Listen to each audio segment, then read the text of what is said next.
Hi, I'm Jake with RRA Arms. I am going to show you how to assemble a bolt. To do this, you will need the following. These are the components that make up a complete bolt. This is a 556 bolt, gas rings, extractor insert, extractor spring, extractor pin, ejector spring, ejector roll pin, ejector. This is our Carpenter 158 bolt. The first thing that I would recommend doing is installing the ejector. So what I do is I set them in the vise.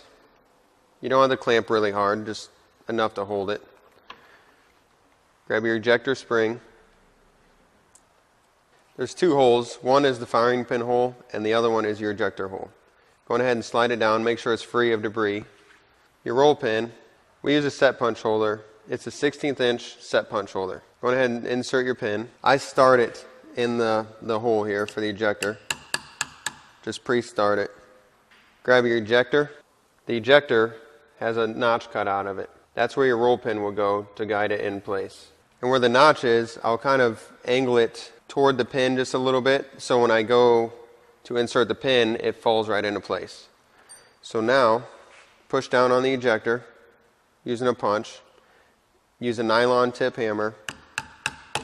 Go ahead and insert it as far as you can to where it stops up against the lugs.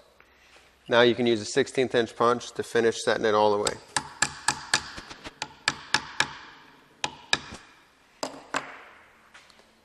Next thing you want to do is make sure that ejector goes down and back up freely.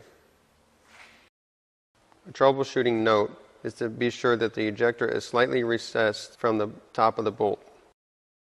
The next thing that you should do is, after you install the ejector, check and make sure that that roll pin is not protruding out on either side. You want to make sure it's flush or just center within itself.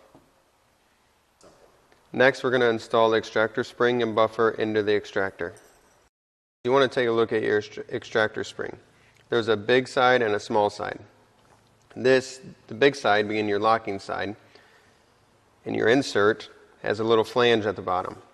That flange locks up in the big side. So you'll start by grab your insert. I'm holding onto the flange, going into the big side. I just kind of set it in there, and then I'll use a 16th inch punch, just trying to recess it just a little bit so it doesn't fall back out.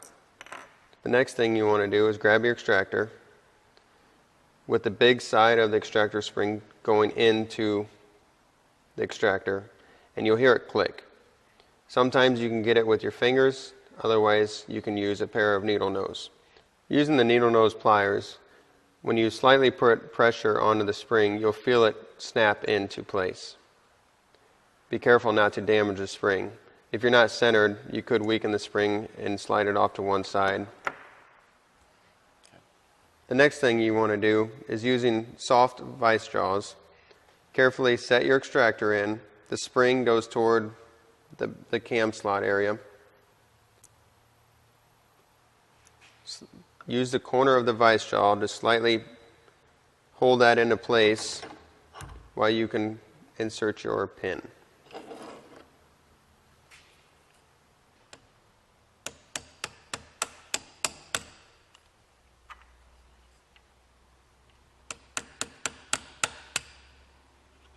Making sure that this is flush as well.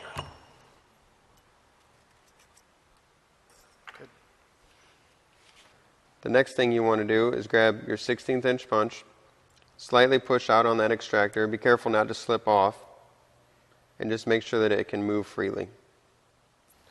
So once you have your extractor installed, the next step would be to install your gas rings. The reason why you want to do this last is, while using a vise, you could damage your gas rings. So grab a gas ring. You can start it on anywhere. It doesn't matter which position you start it. What you want to do, though, is start one side of the gas ring and just kind of roll it around with your finger.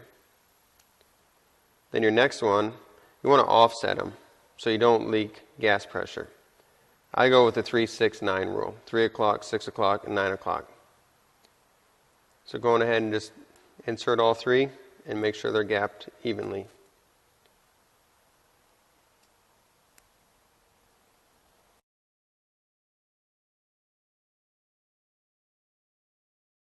This completes your bolt assembly.